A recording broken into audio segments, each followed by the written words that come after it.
from getting arrested for smuggling cocaine into Spain. 4 members of the Hells Angel biker gang have been arrested on suspicion of smuggling 500 kilograms of cocaine into Spain. To the members getting arrested under murder suspicion. We've learned a murder suspect APD just arrested is a city employee, a supervisor with the transit department. Police also believe he is involved in a biker gang. Here are 10 most powerful motorcycle clubs in Europe. 10. Road Rats MC, England. The Road Rats motorcycle club emerged from London's working-class streets in the early 1960s. They were born from the ton-up boys culture. Young men riding customized British bikes like Triumphs and BSAs at breakneck speeds. What started as a street gang evolved into something far more dangerous. By the late 1960s, they had transformed into one of England's oldest and toughest outlaw motorcycle clubs. Their reputation wasn't built on expansion or numbers. It was built on a straightforward principle: never back down. That principle was tested in 1970. Bootleg Hells Angels chapters began sprouting across England. These unauthorized clubs used the Angels' name and insignia without permission from the state of California. The Essex Nomads, one such bootleg chapter, approached the Road Rats with an offer: prospect for us, join our ranks, just surrender your North London territory. The answer was a flat refusal. Instead of prospecting, the Road Rats became leaders of an alliance against the Essex Nomads.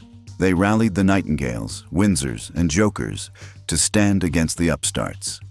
The confrontation came on October 17, 1970, at Chelsea Bridge. Approximately 60 gang members showed up armed with iron bars, motorcycle chains, maces, and shotguns.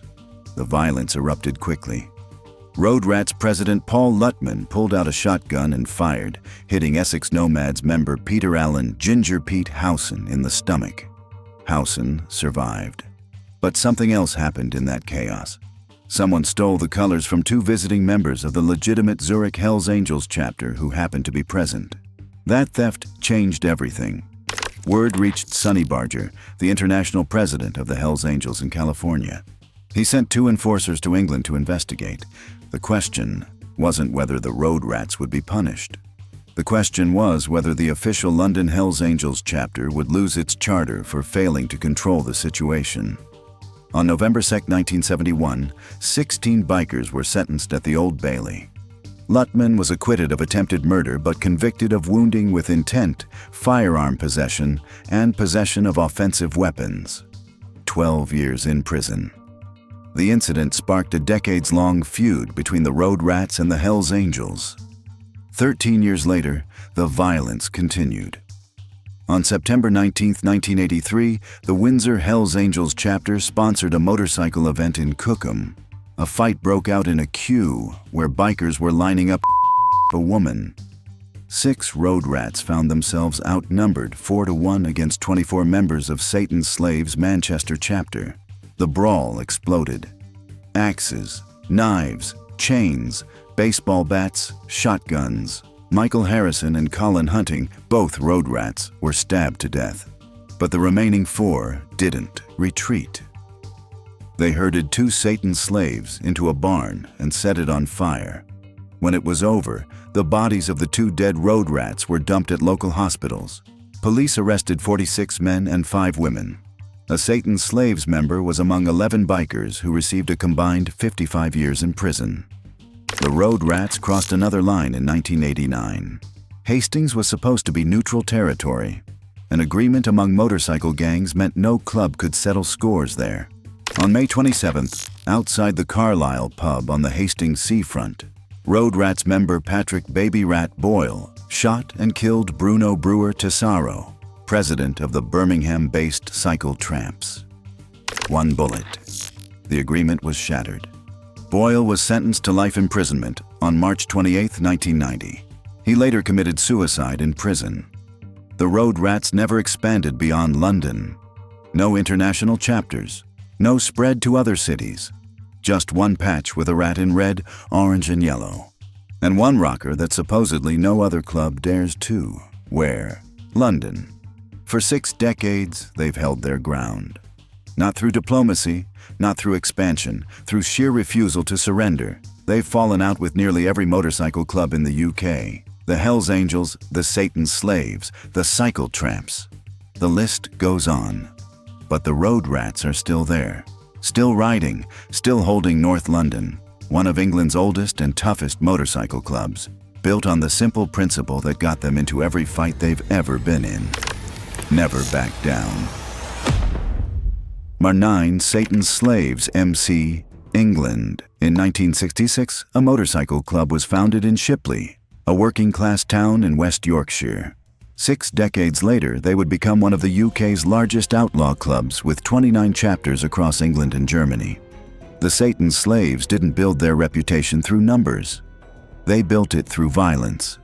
In the early 1990s, the Southampton chapter of Satan's Slaves entered a turf war with the Hells Angels English Nomads chapter. Hells Angels members Stephen Harris and Barry Byrne were shot at during a trip to Bristol. Nomads chapter president Harris took a bullet to the arm. Months later, Hells Angel David Mackenzie was stabbed 8 times outside a pub in Gloucester. Then another Hells Angel was shot and wounded in a separate attack. The Hells Angels needed to respond. They sent Stephen Grumps Cunningham, a leading Nomads member and major amphetamine and cannabis dealer. In April 1991, Cunningham traveled to Southampton to plant a car bomb under the vehicle of a Satan's Slaves member who ran a rival drug enterprise. As Cunningham moved the device into place, it detonated prematurely. It tore off his right hand. The explosion revealed what the war was really about: control of the amphetamine, cannabis, and cocaine trade in southern England. After Cunningham recovered, he wore a new patch: 2 Nazi-style SS lightning bolts below the words, "Filthy Few." The Satan's Slaves kept making enemies. In 2011, they entered another war, this time with the Blue Angels on Tayside in Scotland. The conflict simmered for a decade. On July 24, 2021, approximately 125 Satan's Slaves from across Scotland and England were traveling on the A7 road at Selkirk in the Scottish borders. They encountered members of the tribe, a support club for the Blue Angels. Fighting broke out. Satan's Slaves member Barry Smith drove his van into a motorcycle being ridden by Andrew Lamb, a tribe biker. Lamb suffered debilitating injuries. Smith was convicted of attempted murder and sentenced at the High Court in Edinburgh on July 10, 2023. The club's arsenal matched their violence. On November 4, 2015, police executed the largest seizure of illegal firearms in UK history. They discovered a dozen sawn-off shotguns, rifles, pistols, and over 2,000 rounds of ammunition at a house and home in a farm outbuilding in Milnthorpe. The weapons belonged to Paul Holmes, the alleged sergeant-at-arms of the Lancaster Satan's Slaves chapter. He pleaded guilty to 14 charges and received 15 years in prison. Even rock concerts weren't safe. In June 2005, Satan's Slaves members attacked fans wearing merchandise from the band Black Label Society in Manchester. The band's merchandise featured a 3-piece patch design that resembled motorcycle club colors. Members intimidated fans and threatened to storm the venue if the show wasn't canceled. The band complied. Today, Satan's Slaves operates 29 chapters with approximately 200 members. 17 chapters in England, 1 in Scotland, 7 in Germany. They fought the Hells Angels, the Road Rats, the Blue Angels, the Tribe. Drug trafficking, firearms possession, attempted murder, territorial violence. 6 decades of wars, 6 decades of law enforcement pressure. The Satan's Slaves are still there, still riding, still fighting. No Surrender MC, Netherlands. In February 2013, Klaas Otto walked away from Satudarah MC. He had spent years building one of the Netherlands' most powerful outlaw clubs. He didn't leave quietly, he took members with him. Within 1 year, No Surrender claimed over 600 members. By 2022, that number had reached 1,600 across 30 Dutch chapters, plus international presence in Germany, Belgium, Spain, Denmark, Russia, and Canada. The growth wasn't organic. It was theft. Otto recruited entire groups of established bikers from rival clubs. He turned former brothers into enemies overnight. In January 2014, Henk Kuipers, former national vice president of Satudarah, brought 100 members to no surrender in a single move. Satudarah didn't just lose members, they lost territory, revenue, respect. The betrayal demanded a response. Sporadic violence erupted across the Netherlands as clubs fought over drug routes, protection rackets, and street-level dominance. Established clubs like the Hells Angels and Satudarah watched as a one-year-old upstart challenged their decades of control. Otto's recruitment strategy broke every traditional rule. Most clubs required years of prospecting before full membership. No surrender fast-tracked entire chapters. Otto stated openly, "I have a club that is open to motorcycle enthusiasts from all cultures, whether it is Turks, Moroccans, football hooligans, gypsies, or Antillians. Everybody is welcome." The club's leadership was mainly Dutch travelers, Turks, and Kurds. Traditional clubs maintained ethnic barriers. No surrender cared about two things: numbers and violence. The violence came quickly. On October 4, 2014, no surrender members dressed in club uniforms and bulletproof vests drove to a home on Medeklaan in Eindhoven to collect a debt. The debtor wasn't cooperating. 9 shots were fired from at least 3 guns. Nobody died, but the prosecutor called it a criminal battlefield in a residential neighborhood. One of the shooters fled to Spain. He was finally caught in July 2016 after someone shot him on the Ramblas in Barcelona. The club's violence followed members wherever they ran. Law enforcement watched the expansion with growing alarm. On January 13, 2017, police raided the clubhouse in Emmen and found a drug distribution center. In June 2016, a no-surrender boss from Tilburg was arrested as part of one of the most significant organized drug investigations in South Netherlands. The probe targeted cocaine and synthetic drug networks operated by outlaw motorcycle clubs. No surrender wasn't just recruiting aggressively. They were building a criminal empire. Court documents showed intimidation, public violence, extortion, weapons possession, drug trafficking, and arms trafficking. The club management had an important steering role in committing and facilitating criminal offenses. Violence wasn't an aberration. It was policy. Internal discipline revealed how Otto maintained control. Members expelled in bad standing were beaten by fellow club members. Motorcycles worth up to $14,000 were seized. They were forced to pay $5,000 to the club, and they were ordered to remain silent about everything. Talking to the police violated club rules. Even the founder wasn't exempt. In March 2015, someone shot Klaas Otto in the neck in Belgium. He wanted to speak with the police. To do that, he had to leave his own club. He returned 3 months later, but permanently left in February 2016. The man who built No Surrender couldn't survive his own rules. On June 7, 2019, the Dutch court in Assen banned the club entirely.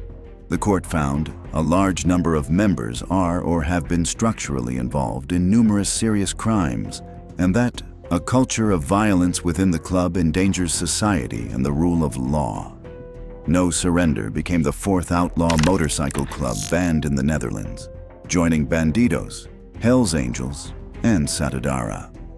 On April 22, 2022, the Supreme Court made the ban permanent. But banning a club doesn't make it disappear.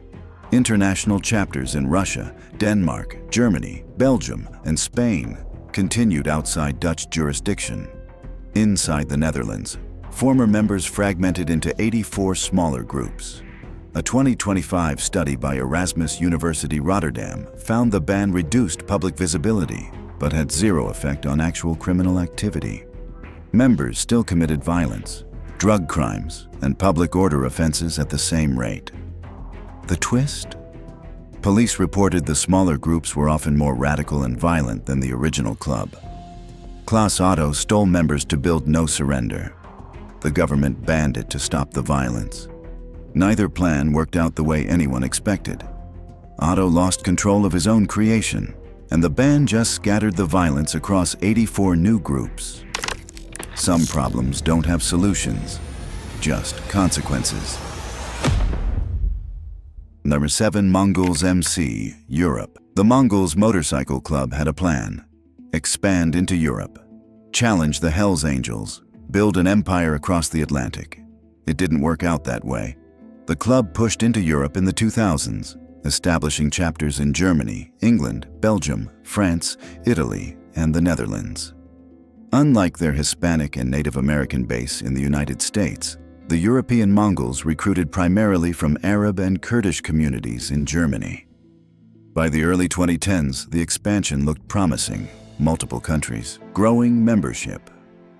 A real threat to Hells Angels' dominance. Then California called. In September 2016, American Mongols leaders summoned emissaries from Germany, England, Italy, and the Netherlands. The message was simple. Pay higher membership dues and retaliate immediately when attacked by rival clubs. The Europeans refused. American leadership responded by expelling the majority of European chapters in poor standing. The expulsion was supposed to end the Mongols in Europe. It didn't. On September 24, 2016, the president of the Netherlands chapter posted a statement. The Mongols chapters in Europe have unanimously decided to go on independently from the Mongols in America. England, Belgium, France, Italy, Germany, and the Netherlands will continue the Mongol nation in Europe. Each country individually, but united under one European flag. Then Germany broke ranks. The German Mongols had a change of heart and decided to stick with the American mother chapter. The Americans welcomed them back. The Germans were restored to the official Mongols MC website. Now there were two versions of the Mongols operating in Europe. The German chapters are loyal to America, and the independent European Mongols nation spanning England, Belgium, France, Italy, and the Netherlands. The Amsterdam chapter got caught in the middle. Opened in October 2014 and sponsored by the German Mongols, they faced an impossible choice. Loyalty to Germany or loyalty to the independent European nation. This wasn't even the first split. In 2013, before any of this, the Mongols' European parent chapter had expelled the German chapters due to negative publicity. The Germans refused to accept it. They recognized only the United States mother chapter as the authority. By 2016, the last Mongols chapter in Bremen closed. Anyway, constant expulsions, reinstatements, factional splits.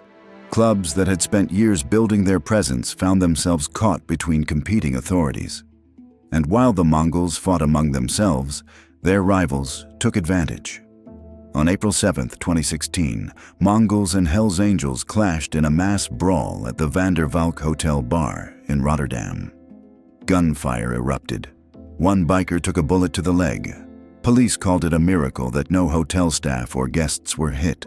23 bikers were arrested. The following day, police seized guns, ammunition, drugs, and counterfeit currency from 19 locations. The Mongols' expansion revealed a fundamental problem with American outlaw clubs going international. American leadership expected European chapters to follow orders, pay dues, and operate like subordinate franchises. European chapters wanted autonomy. They wanted to handle local rivals their own way, collect their own money, make decisions based on European realities. When American bosses tried to enforce control from California, the Europeans rejected the hierarchy. The result? A fractured organization. Multiple groups claiming the Mongols' name. No unified command. Ongoing disputes over who had legitimate authority. The Mongols came to Europe to build an empire. Instead, they built a civil war. Number 6. Satudarah MC, Netherlands. In 1990, 9 Moluccan friends in a small Dutch town started a motorcycle club.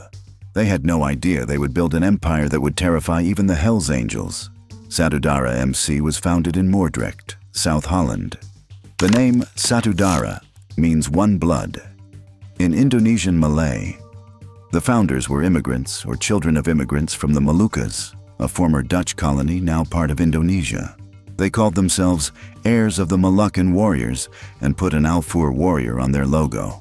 But here's what made Satudarah different from every other European outlaw club.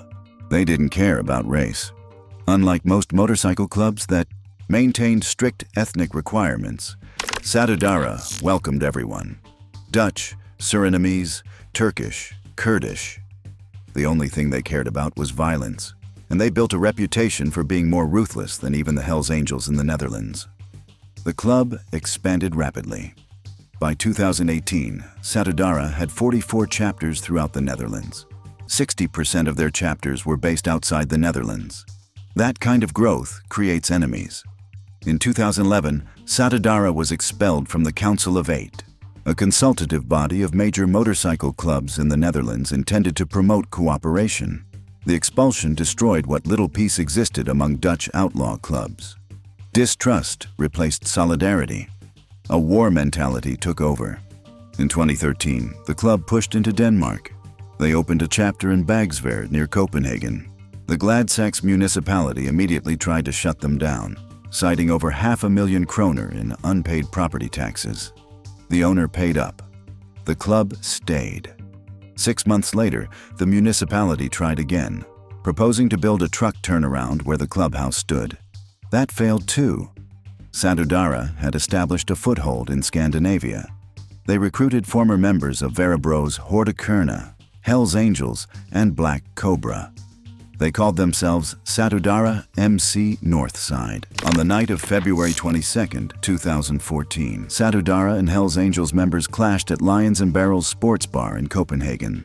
The brawl spilled into a nearby park, then a parking lot. 2 Hells Angels were stabbed. 1 Satudarah member was wounded.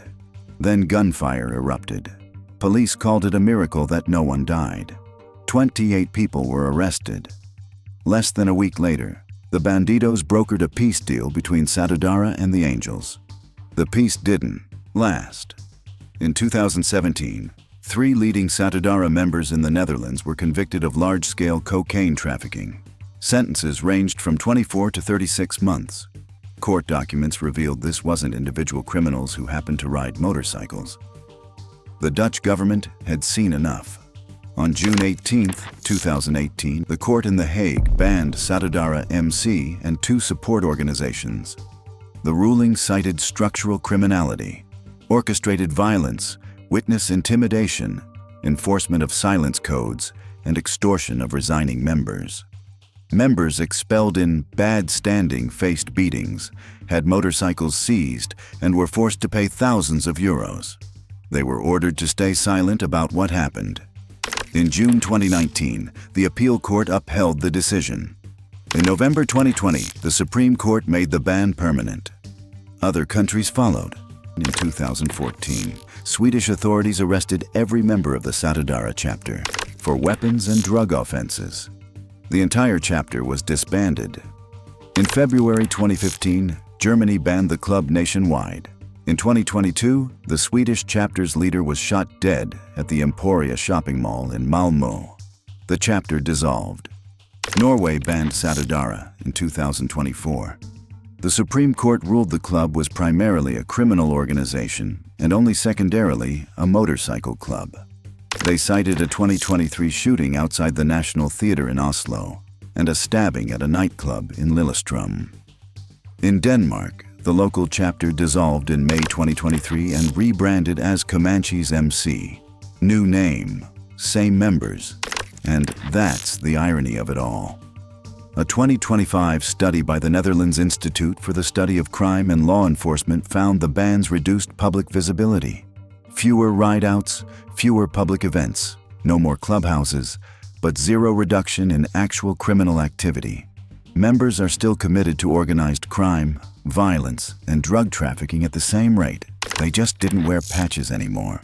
9 Moluccan Friends built an international organization spanning 4 continents. They broke racial barriers in European outlaw culture. They challenged Hells Angels' dominance. They built drug networks from the Netherlands to Southeast Asia.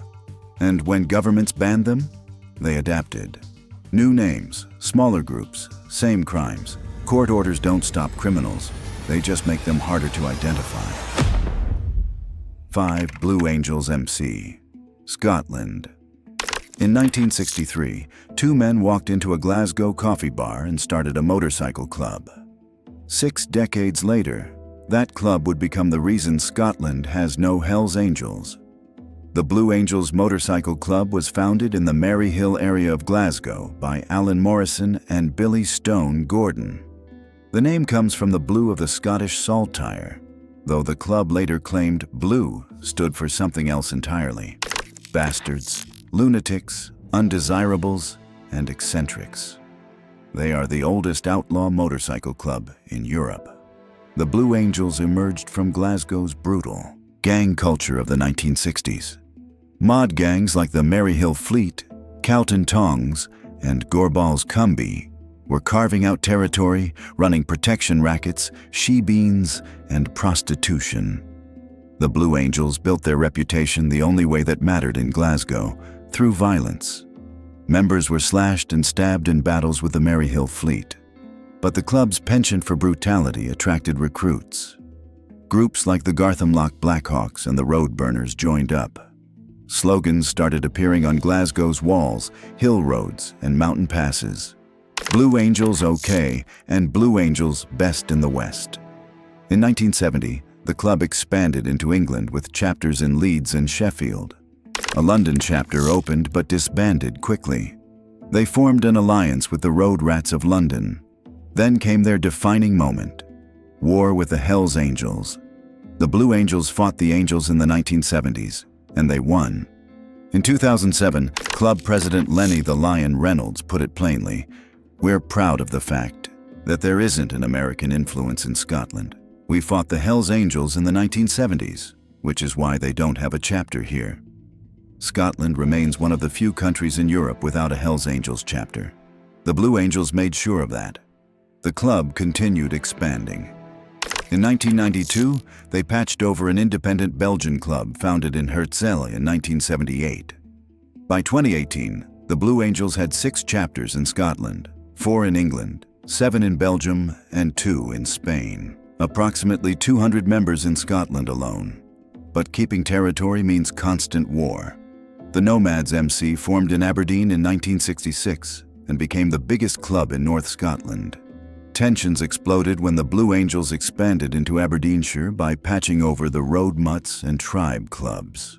The conflict was partially about control over lucrative motorcycle festivals. On September 28, 2013, a Blue Angels member was refueling his motorcycle at an Aberdeen petrol station. Nomads members Gavin Blair, Alistair Thompson, and Alexander Mackey beat him with a baseball bat and a metal bar, then fled in a car. The response was immediate. 30 to 40 Blue Angels on motorcycles chased them along the A90. The Nomads were caught at Foveran and attacked. In April 2014, 3 Nomads were ordered to carry out 200 hours of unpaid work. But the war was just heating up. On September 8, 2018, Blue Angels member Ian Ewing used his Vauxhall insignia to ram Nomad biker Colin Sutherland off his motorcycle on the A98 near Cullen. Ewing and accomplices attacked 4 Nomads with a claw hammer, tire iron, and baseball bat. Then they used a knife to cut off the waistcoats bearing the Nomad's name. Motorists stopped their cars and filmed it. One witness said she saw a body on the ground with somebody on top, beating the person with a hammer. All 4 victims were airlifted to the hospital by Coast Guard helicopter. Police arrested Ewing shortly afterward. They found a hammer with his DNA hidden beneath a passenger seat. The head matched an indentation left on one victim's helmet. Here's the twist. Ewing worked as an operations manager in charge of maintenance contracts for the police and fire service. On February 3, 2020, Ewing was convicted of attempted murder and multiple assaults. He got 7 years. The club's violence extended beyond the Nomads. In 2012, actor and musician Charlie Allen was hospitalized after allegedly being beaten outside a Stirling hotel by 2 Blue Angels members. They accused him of helping the Outlaws found a chapter in Dundee. The Blue Angels were fighting to keep the Outlaws out of Scotland too. In 2018, 4 Blue Angels members forced a former member in Leeds to hand over his colors. He had been the European secretary before being expelled in 2015. When he joined the mongrel mob, they came for him at his home. 3 members got community service. 1 got an electronic tag. The founders are gone now. Alan Morrison died on January 29, 2020, aged 77. His funeral drew 400 bikers from across Europe. Lenny Reynolds, the last original member, died on December 21, 2025 at age 80. Club they built remains. The Blue Angels insignia features a winged skull wearing a stall helm, which has been legally protected since 1997. Their colors are blue denim jackets with Gothic script. 6 decades after 2 men walked into a Glasgow coffee bar, the Blue Angels remain Scotland's only 1%er motorcycle club. They fought the Hells Angels and won. They absorbed smaller clubs through patching over. They defended territory with hammers, bats, and cars used as weapons. No Hells Angels in Scotland, no Outlaws either. The Blue Angels made sure of that. 4. Outlaws MC. The Outlaws Motorcycle Club was founded at Matilda's Bar on Route 66 in McCook, Illinois, in 1935. That makes them the oldest outlaw biker club in the world. For nearly 6 decades, the club remained purely American. They dominated the Midwest, battled the Hells Angels for supremacy, and adopted the motto "God forgives, outlaws don't" in 1969. By the 1990s, they were the 2nd largest motorcycle club on the planet. Then they looked across the Atlantic. In 1993, MC44 from France became the Outlaws' first European chapter. Norway followed in 1995. But the real power move came in 1999 when the Belgian Outlaws MC joined the American Outlaws Association. This wasn't some startup chapter. The Belgian club had existed independently for 25 years. They brought established infrastructure, connections, and territory. In 2000, 14 chapters of the English and Welsh Outlaws MC patched over from independent status. The following year, Ghost Riders MC in Germany joined the organization, opening the floodgates to massive German expansion. The Outlaws understood something critical about Europe: use locals. Rather than sending American members to start chapters from scratch, they absorbed established European clubs through patching over. These clubs already controlled territory. They understood local criminal networks. They had reputations built over decades. The strategy worked. Within 8 years, the Outlaws established operations in France, Norway, Belgium, England, Wales, Germany, Ireland, Sweden, Spain, Austria, Switzerland, and beyond. But expansion meant war. The Outlaws' push into Scandinavia collided with the Great Nordic Biker War. In January 1994, conflict had erupted between the Hells Angels and Bandidos over territory and organized crime rackets. The war spread across Denmark, Norway, Finland, and Sweden. Military weapons were stolen from army installations, anti-tank rockets, machine guns, rocket launchers from Eastern Europe. The Outlaws chose a side. They allied with the Bandidos against the Hells Angels. They paid for that decision in January 1997. European President Thor Henke Holm and a French Outlaws member were shot and wounded by a member of Untouchables MC, a Hells Angels ally. The war formally ended on September 25, 1997. Bandidos Europe President Jim Tindon and Hells Angels Europe President Bent Nielsen declared a truce in front of television cameras. 9 gang members are dead. 74 attempted murders. The peace agreement divided Scandinavian territory, but the truce just froze the conflict. In Norway, a Cold War emerged. Bandidos and Outlaws on one side, Hells Angels and Coffin Cheaters on the other hand. Both alliances kept expanding despite the agreement. With the war behind them, the Outlaws focused on building infrastructure. In 2002, they launched their support club strategy in Europe. On February 19th, 5 Black Pistons chapters were established simultaneously across Germany. The concept spread to Canada, Great Britain, Poland, and Norway. The Black Pistons served 2 purposes. First, a recruitment pipeline for prospective Outlaws members. Second, a criminal insulation layer. According to the U.S. Department of Justice, the Outlaws used the Black Pistons to conduct drug transportation and distribution on their behalf. The support club takes the heat. The main club stays protected. In Norway, they created an even lower tier called the Black and White Crew. a street gang where members don't even need to own motorcycles. Germany became the Outlaws' European stronghold. By 2025, the club will operate over 40 chapters in Germany alone. Belgium has approximately 15 chapters. Norway has 7. France has 6. Chapters are scattered across England and Wales. The club spread into Poland, Russia, Spain, Sweden, Italy, Ireland, Austria, Switzerland, and beyond. Total European presence: 16 countries with hundreds of chapters. Each clubhouse is secured by concrete walls, steel doors, razor wire, guard dogs, and video surveillance. Europol designates the Outlaws as an organized crime syndicate. The U.S. Department of Justice and Criminal Intelligence Service Canada agree. German investigations reveal cooperation with other organized crime groups, violent crime, narcotics, weapons violations. The threshold for using massive violence is low. Members accept that uninvolved civilians might be injured. With 441 chapters in 43 countries and over 5,000 members worldwide, the Outlaws are the second largest motorcycle club on the planet. Their European operation proved the blueprint works. Absorb local clubs, create support networks, pick the right alliances, and never forgive. 3. Black Pistons MC Europe. Most motorcycle clubs expand one chapter at a time. The Black Pistons did it differently. On February 19, 2002, 5 Black Pistons chapters were simultaneously established across Germany: Lippstadt, Gaidern, Leutershausen, Ilmenau, and Biberach. Within 1 year, the concept spread globally, with chapters opening in the United States and Asia. But where did this club come from? The Black Pistons Motorcycle Club was founded in Neuwied, Germany, in October 2001. The idea originated from members of the Koblenz Outlaws MC chapter who wanted to create the first official support club for the American Outlaws Association. The founding chapter disbanded shortly after formation due to internal challenges. But the 5 chapters they spawned carried the mission forward. On February 17, 2003, the Brotherhood Club in Birmingham patched over with 10 members to become the first Black Pistons chapter in the United Kingdom. Then chapters spread across the country.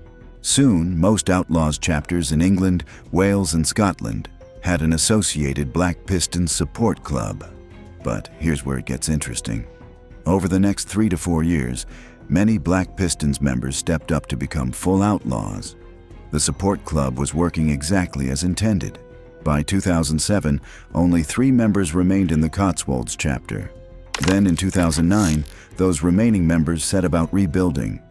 Chapters started up all over England, Wales, and Scotland. The Black Pistons were back. And that's the key to understanding this club. The Black Pistons exist to feed the Outlaws. They function as a recruitment source for prospective Outlaws members. According to their national constitution, all members must be at least 21 years old, own a motorcycle and a driver's license, and be a friend of an active member for at least a year. Prospects endure a probationary period lasting a minimum of 1 year. Rigorous testing, menial tasks, mandatory attendance at chapter meetings is called church, payment of dues, complete availability for club needs. The process ends with a unanimous chapter vote. This system weeds out the unreliable while enforcing a strict hierarchy. But recruitment isn't the only purpose. According to the U.S. Department of Justice, the Outlaws use the Black Pistons to conduct criminal activities on their behalf: drug transportation, distribution, assault, extortion, fraud, intimidation, theft. The support club takes the risks, so the main club stays insulated. European authorities took notice. Belgium's federal police classify the Outlaws as a criminal entity, meaning scrutiny extends to support clubs like the Black Pistons. In Germany, investigations revealed outlaw motorcycle gangs cooperating with other organized crime groups, focusing on violent crime, narcotics, and weapons violations. Germany became the Black Pistons' European stronghold. From the original 5 chapters in 2002, they expanded rapidly. By 2025, dozens of chapters operate throughout the country. The club also spread across the continent. Belgium, Poland, Norway, Ireland, France, Spain, Iceland, and Switzerland all got chapters. The Black Pistons network stretched from the Atlantic to Eastern Europe. With expansion came conflict. The Black Pistons inherited the Outlaws' enemies. That meant war with the Hells Angels. The club also stood alongside the Bandidos in their ongoing rivalry with the Angels, creating a permanent state of Cold War across Europe. At motorcycle shows and rallies, confrontations became routine. Club members exchanged heated words over territory. The Black Pistons served as frontline soldiers in conflicts where the Outlaws wanted distance. When violence occurred, Black Pistons made the arrests. Outlaws maintained deniability. The connection between the two clubs is visible in their patches. The Black Pistons logo, two crossed pistons, is a simplified version of the Outlaws' iconic Charlie skull and crossed pistons design. Where Outlaws chapters exist, Black Pistons chapters follow. Today, several hundred active members operate across dozens of chapters in Germany, England, Wales, Scotland, Belgium, Ireland, Norway, Iceland, Switzerland, France, Poland, and beyond. The pipeline keeps flowing. The Outlaws keep growing. Murder 2 Bandidos MC Europe. The Bandidos became an international motorcycle club when the first foreign chapter was established in Sydney, Australia in 1983. 6 years later, they crossed into Europe. In 1989, the club established its first European chapter in Marseille, France. This expansion would trigger one of the bloodiest conflicts in European motorcycle club history. The Bandidos pushed into Scandinavia in the early 1990s. Denmark got its first chapter in 1993 when the Undertaker's MC merged with the Bandidos. Sweden followed in 1994. Finland and Norway established chapters in 1995. In August 1995, the Bandidos Northland chapter became the club's head chapter in Europe. The rapid Nordic expansion put them on a collision course with the Hells Angels, who had controlled Scandinavian organized crime since 1980. In January 1994, the Great Nordic Biker War erupted.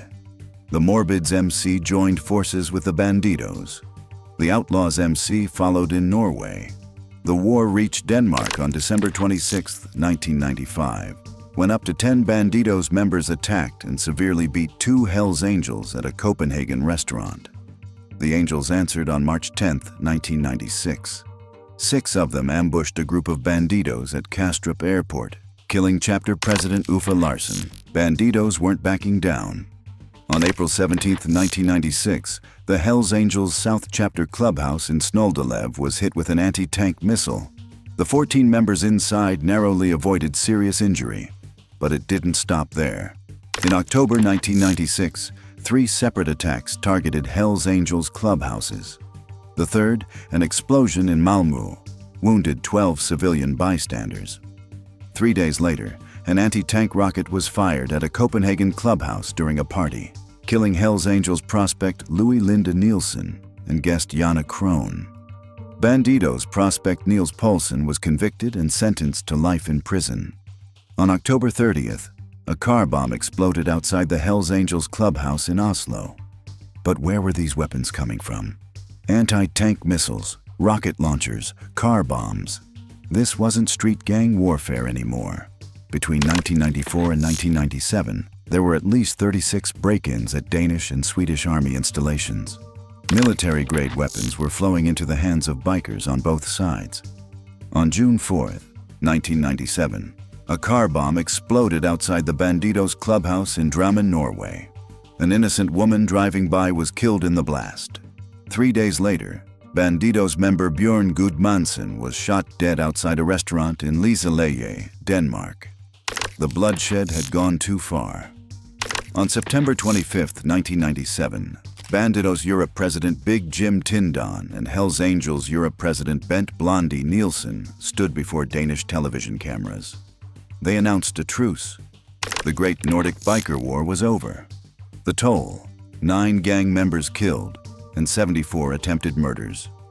By 1997, the Bandidos had approximately 130 members from at least 7 chapters in the Nordic countries. They had held their ground against an enemy twice their size. With the war behind them, the Bandidos focused on expansion. The German chapter was chartered in 2000. Italy followed in 2001, the Channel Islands in 2003. The club spread into Spain, Belgium, Estonia, Greece, England, and Ireland. Then, in 2014, they made a bold move. The Bandidos formed their first chapter in the Netherlands, right in the heart of Hells Angels territory. The response was immediate. A day after the founding of Bandidos Sittard, a hand grenade was thrown at the home of founder Harry R. A second attack followed a week later, but the Bandidos weren't intimidated. In January 2015, they launched a massive brawl against 3 Red Devils at Café Dugout in Sittard. One Bandidos member had announced beforehand, "We're going to turn Café Dugout into Café Knockout." The rivals couldn't defeat them on the streets, so the government stepped in. On December 20, 2017, the District Court of Utrecht banned the Bandidos Motorcycle Club in the Netherlands. The court ruled the club constitutes a threat to public order. Clubhouses were closed. Members were prohibited from wearing club clothing. The court cited a permanent culture of lawlessness, the rewarding of violence with the expect no mercy patch, and the intimidation of witnesses. With this decision, the Netherlands became the first country to prohibit the Bandidos as a whole. But the legal battles weren't over. In April 2021, the Dutch Supreme Court ruled that local branches couldn't simply be banned following the 2017 decision. However, in July 2021, Bandidos members were convicted of participating in a criminal organization. Vice President Marco H. received 35 months. Charles V got 44 months for leading the Red Devils brawl. President Harry R. received 14 months. The club faced threats from unexpected places too. In February 2010, approximately 8 ethnic Turkish Bandidos members in Berlin defected and joined the Hells Angels in an unprecedented move. By 2015, all 15 members of the Midtown chapter, the last remaining Bandidos chapter in Berlin, crossed over to the Angels.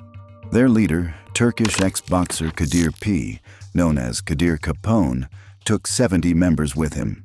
According to the investigator, the virtually complete disappearance of the Bandidos in Berlin opens the doors wide to organized crime in our city. Meanwhile, law enforcement kept up the pressure.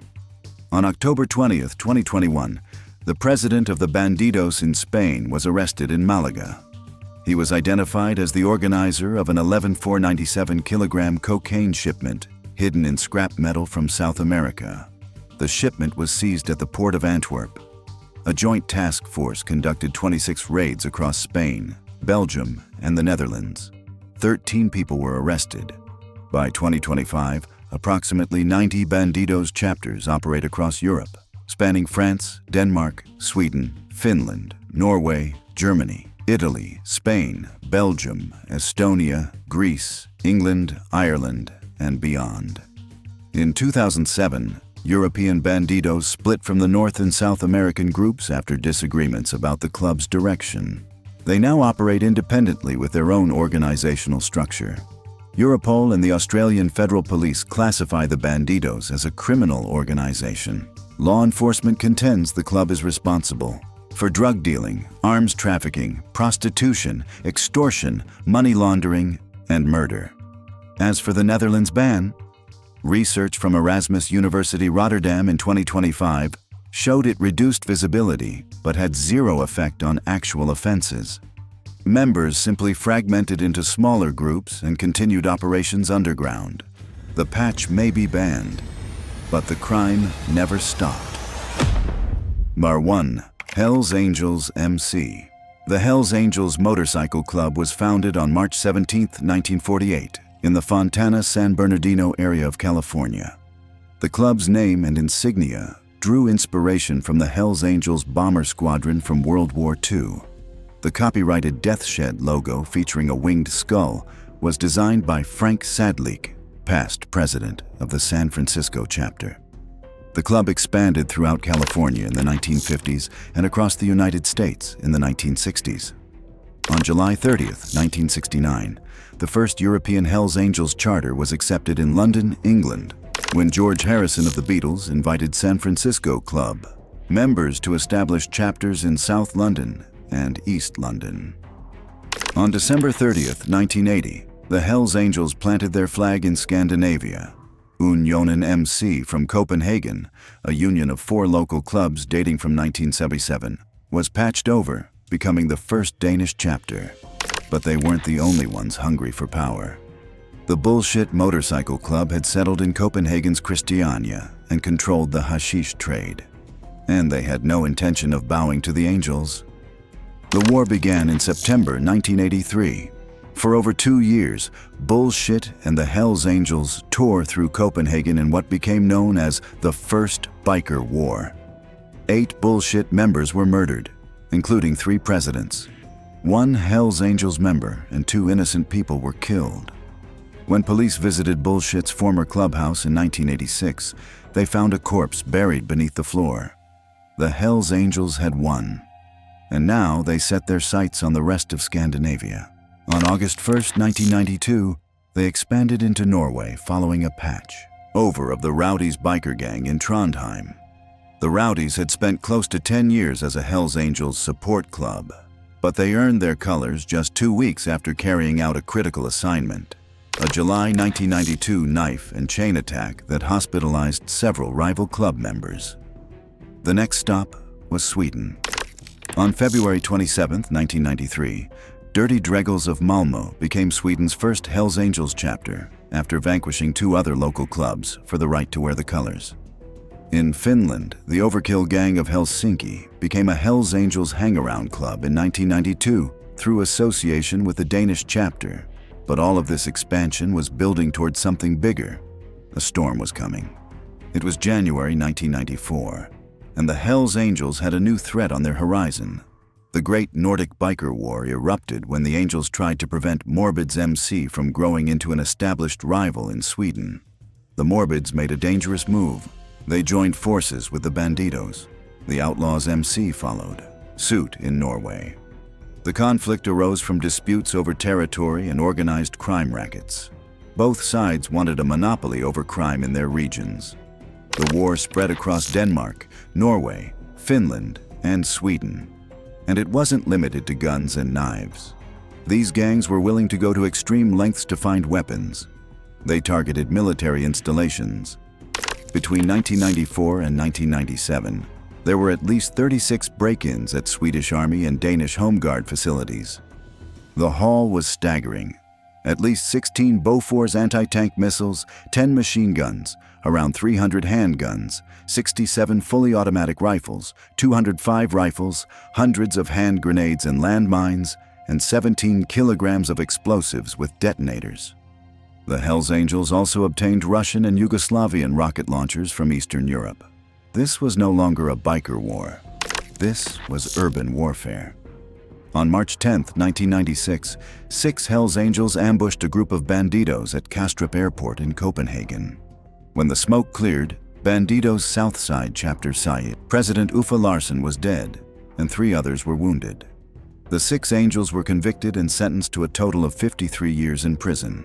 1 received life. The Bandidos answered in October 1996. An anti-tank rocket was fired at a Hells Angels clubhouse in Copenhagen during a party, killing prospect Louis Lynn Nielsen and guest Jana Krohn. 12 civilian bystanders were wounded. But the conflict was far from over. On June 4, 1997, a car bomb exploded outside the Bandidos clubhouse in Drammen, Norway, killing an innocent woman who was simply driving by. And in a separate incident 3 days later, Hells Angels member Van Smith shot and killed Bandidos member Bjorn Gudmansen and wounded 3 others outside a restaurant in Liseleje, Denmark. Smith was convicted and sentenced to life imprisonment. The bloodshed had gone too far, even for outlaws. On September 25, 1997, Hells Angels Europe President Bent Blondie Nielsen and Bandidos Europe President Big Jim Tindon stood side by side at a press conference.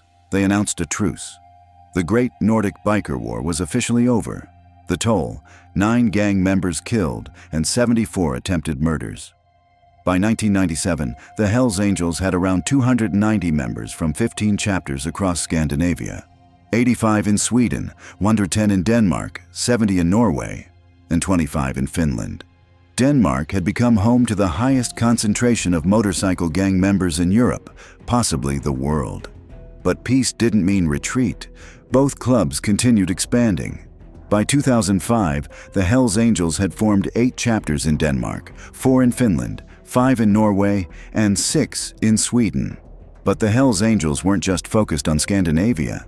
They had been spreading across the rest of Europe for years.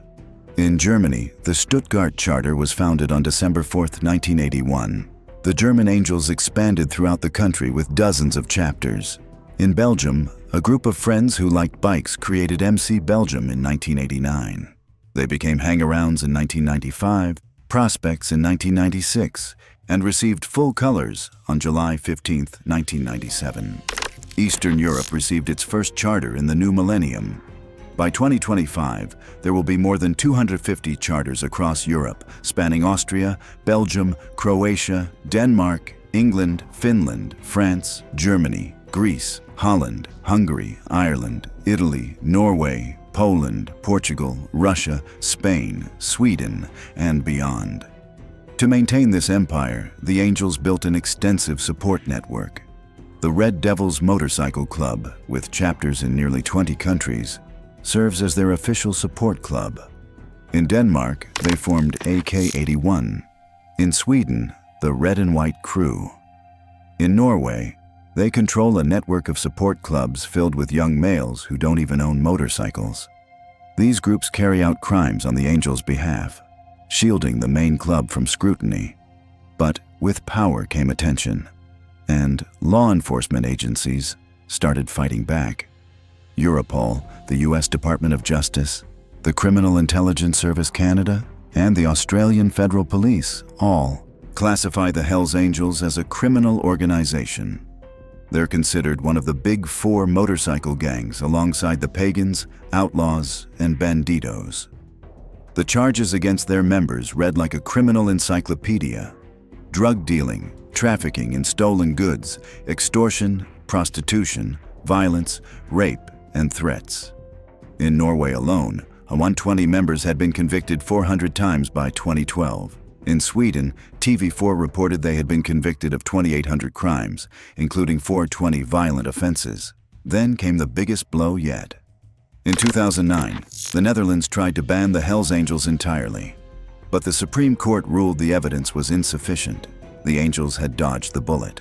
A decade later, prosecutors came back with a stronger case.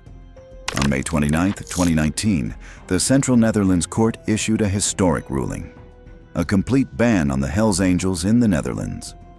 The court agreed that a culture of violence within the club endangered society and the rule of law. The Netherlands became the first country in the world to completely ban the entire organization. The Angels challenged the ruling. In 2022, it went to the Supreme Court. The verdict held. Clubhouses were closed. Members were prohibited from wearing club clothing. The Angels were officially outlawed. The Netherlands court summed it up best: they are a danger to public order and the rule of law. That's Europe's outlaw biker world. Wars were fought with anti-tank rockets. Bans that changed nothing. Clubs that have been killing each other for 60 years, and they're not stopping anytime soon. But what happens when loyalty turns lethal? When brotherhood becomes a death sentence? Click on the next video to see how that unfolds.